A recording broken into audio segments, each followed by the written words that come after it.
اللہ کا ذکر کرو، وَاذْكُرْ رَبَّكَ فِي نَفْسِكَ تَضَرُّعًا وَلَا خِیفَةً، گڑ گڑا کر اپنے دلوں کے اندر، اپنے جانوں کے اندر، اپنے ذہن میں، اپنے دل میں آہستہ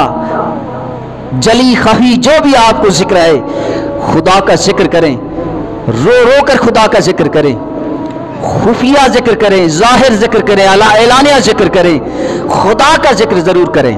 اس لیے کہ خدا کے ذکر سے دل کو سکون ملتا ہے۔ اور یہ ذکر، خدا کا ذکر 3 قسم ہے، ذکر باللسان، ذکر بالقلب اور ذکر بالجوارح، 3 قسمیں ہیں ذکر کی۔ ذکر باللسان یہ ہے استغفار، تسبیح و تحلیل، خطبہ، دعا، یہ ساری چیزیں جو زبان سے ذکر کے طور پر کی جائیں وہ ذکر باللسان ہے۔ اور ذکر بالقلب یہ ہے جسے قلبی ذکر کہتے ہیں، کہ قلب کے اندر خدا کو یاد کیا جائے، اللہ کی نعمتوں کو یاد کیا جائے، اللہ کے احسانات کو یاد کیا جائے، اللہ کی عظمتوں کے بریائی کو یاد کیا جائے، یہ ذکر قلبی ہے۔ اور ذکر بالجوارح یہ ہے کہ اللہ کی ذات کے علاوہ آسمانوں میں جو کچھ ہے، اللہ کی عظمت، اللہ کی سلطنت، اللہ کی کبریائی، اللہ کی بلندی، اللہ کی شان،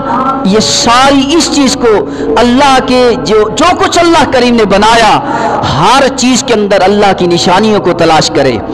اللہ کی نشانیوں کو تلاش کر کے پھر اس نشانیوں کے اندر خدا کو یاد کرے، اپنے دل سے خدا کو یاد کرے، اپنی زبان سے خدا کو یاد کرے، پھر اس مقام پر پہنچے تو پھر اسے ذکر بالجوارح کہتے ہیں۔ جتنی بھی نشانیاں ہیں دنیا کے اندر، ان نشانیوں پر غور کرے، جبروت و ملکوت، اللہ کریم کی عظمت و سلطنت میں غور کرے، اللہ تعالیٰ کی شاہی میں غور کرے، غور کرنے کے بعد اس کی نشانیاں تلاش کرے، اس کی نشانیاں تلاش کرنے کے بعد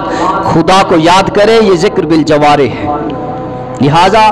اللہ کریم کا ذکر زبان سے کرو تب بھی ٹھیک ہے، اللہ کریم کا ذکر قلب سے کرو تب بھی ٹھیک ہے، اللہ کریم کا ذکر سوچ سے بھی کرو، خیال سے، سوچ سے، گمان سے، اس لیے کہ اللہ کریم نے خود فرمایا کہ بندہ میرے متعلق جو گمان کرتا ہے میں اس کے ساتھ ویسا ہی کرتا ہوں۔